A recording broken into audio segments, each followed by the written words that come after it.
السلام عليكم. النهارده هنعمل معاكم غدا خفيف كده وسريع. معانا سمكة البسارية ربع كيلو، اللي هي لسه طالعة طبعا جديد دلوقتي، جميلة كده وخفيفة. وكمان سمكة التون الصغيرة دي هنعملها مع بعض كده بسرعة. هنستخدم لها توم باودر ومعلقة كركم وبهارات سمك وكمون وملح. وطبعا ده الدقيق اللي هنعمله فيه عشان هنحمره.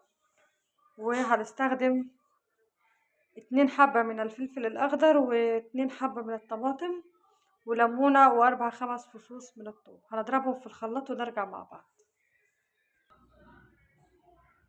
دي الدقيق اللي احنا هنقلب فيه السمك، دي البهارات اهي بتاعت نتبل بيها الدقيق. طبعا خدنا نص البهارات في الخلط.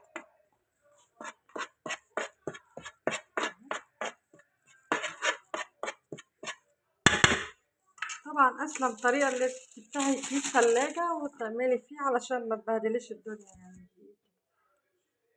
اهو هنقلب فيها الطريقة دي اهي.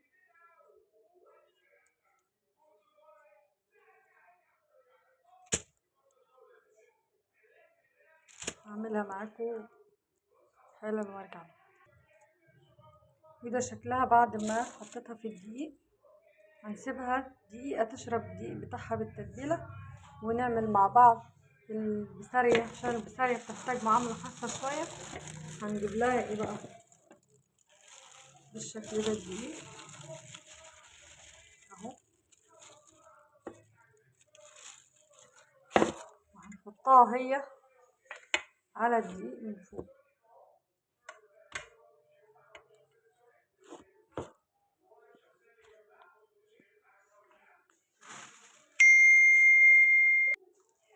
كده. دي البسارية اهي. هنهز المنخل معانا او المصفى اللي عندك كده، بحيث ان هي تنطر الدقيق الزيادة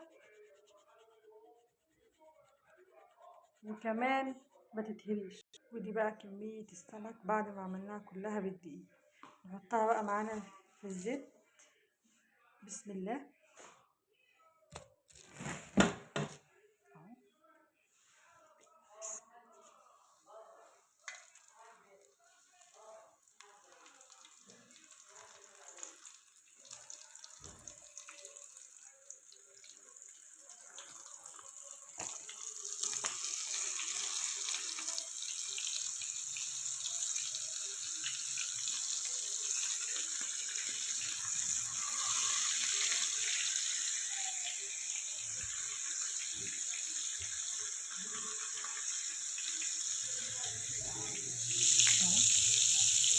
هنروح نتبل الخلطة عمال ما هي.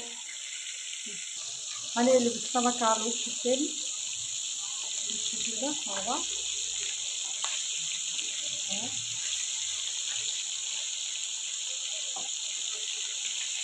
سريعة ما بتاخدش وقت وجميلة كمان في الأكل.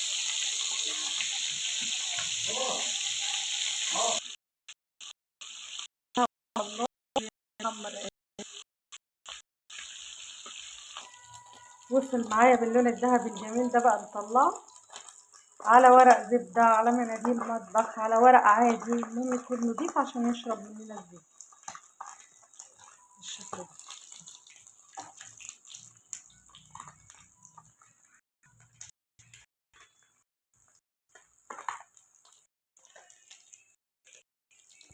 هطلعه وارجع له بقى يبقى الشكل النهائي بتاع سمكة البسارية والسردين أو السمك الطول الصغير. الحقيقة مقطع تحمير البسارية اتهزف مني، حقكوا عليا.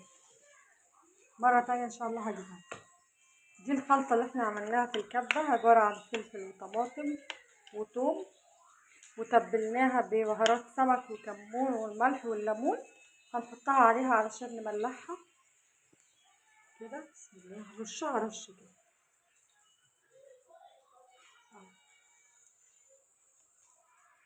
بالشكل ده اهو، مع طبق سلطة بقى وطبق رز أبيض جميل كده. ودي تبقى فكرة غدا سريعة.